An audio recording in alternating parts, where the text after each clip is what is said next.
આરોપી પર પકડી પાડવામાં આવ્યો છે। ચોંકાવનારી વિગતો તપાસમાં સામે આવી છે। શું આખી હકીકત છે? ગઈ તારીખ 5/5/25ના દિવસે અમિત ખૂંટ નામના વ્યક્તિએ રીબડા ગામમાં પોતાની વાડીમાં ગળે ફાંસો ખાઈ આપઘાત કર્યો હતો। એમના ખિસ્સામાંથી એક સુસાઇડ નોટ મળી હતી, જેમાં 4 લોકોના નામ હતા।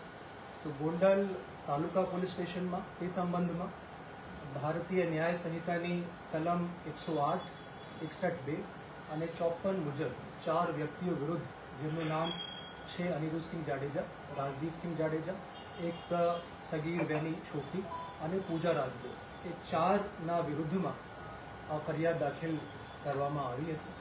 આમાં તુરત જ એએસપી સિમરન ભારદ્વાજની આગેવાની હેઠળ પોલીસની જુદી જુદી 5 ટીમો બનાવવામાં આવી અને આ કેસ ઉપર કામ શરૂ કરવામાં આવ્યું। 6મી તારીખે સવારે આજે 2 મહિલાઓ છે એમને ગોંડલ તાલુકા પોલીસ સ્ટેશનમાં લઈ જઈને એમની સઘન પૂછપરછ શરૂ કરવામાં આવી। 6 કલાકની લાંબી પૂછપરછ પછી એ જે 2 મહિલાઓ છે એ બંને પોતાના જે કાવતરું છે એની જે કર્યું છે એ બધી કબૂલાત આપી। આમાં વિગત આ રીતની છે કે ગઈ તારીખ 2/5/25ના દિવસે રાજકોટ સિટીની હદમાં એક પોક્સો વિથ રેપની ફરિયાદ દાખલ થઈ હતી। તો આમાં 2 તારીખથી લગભગ 10 દિવસ પહેલા એક એક્સ નામના વ્યક્તિ આ જે 2 મહિલાઓ છે એમને મળે છે અને એમાંથી વાત કરે છે કે એક વ્યક્તિને એવી રીતે ફસાવવાના છે, તમને પૈસા પણ મળશે, નોકરી પણ મળશે અને તમારી જે લાઈફ છે એ સેટ થઈ જશે। એમની સાથે સાથે જ્યારે આ બનાવ બનશે ત્યારે 2 વકીલો, જેમનું નામ પણ એ માણસે કીધું, સંજય પંડિત અને દિનેશ પાતર, એ 2 વકીલો પણ તમને તમામ સહાય આપવા માટે હાજર રહેશે રાજકોટમાં।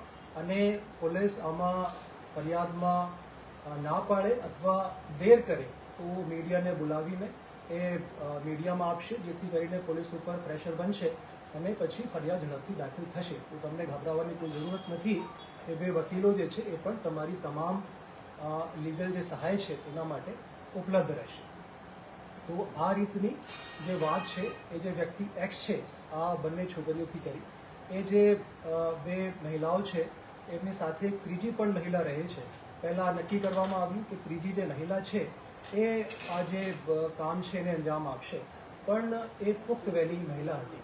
તો પછી એક સગીર વયની જે છોકરી છે એમને સિલેક્ટ કરવામાં આવ્યા અને પછી આ કાવતરું રચવામાં આવ્યું, જેથી કરીને આમાં પોક્સો વિથ રેપ લાગે તો આમાં જામીન જે છે એ આરામથી આસાનીથી મળશે નહીં। તો આ વસ્તુ ધ્યાનમાં રાખીને એક સગીર વયની જે છોકરી છે એના આમાં યુઝ કરવામાં આવ્યું છે। તો બંને જે છોકરીઓ છે, એક સગીર વયની અને પૂજા રાજગોર, એ બંનેની ધરપકડ 6મી તારીખે સાંજે કરવામાં આવી હતી અને ગઈકાલે કોર્ટમાં પ્રોડ્યુસ કરતા જે સગીર વયની છોકરી છે એમને રિમાન્ડ હોમ વડોદરા ખાતે મોકલી દેવામાં આવ્યું છે અને પૂજા રાજગોરના રિમાન્ડ 2 દિવસના મંજૂર થયા છે।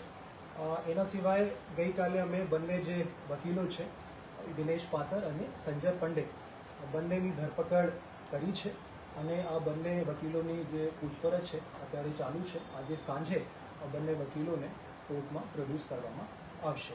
આ જે બંને વકીલો છે એમના ગુનાહિત ઇતિહાસ પણ છે। સંજય પંડિત એ રાજકોટના રહેવાસી છે, એના વિરુદ્ધમાં એ ડિવિઝન રાજકોટ સિટીમાં એક રેપની ફરિયાદ દાખલ થઈ છે 2023માં।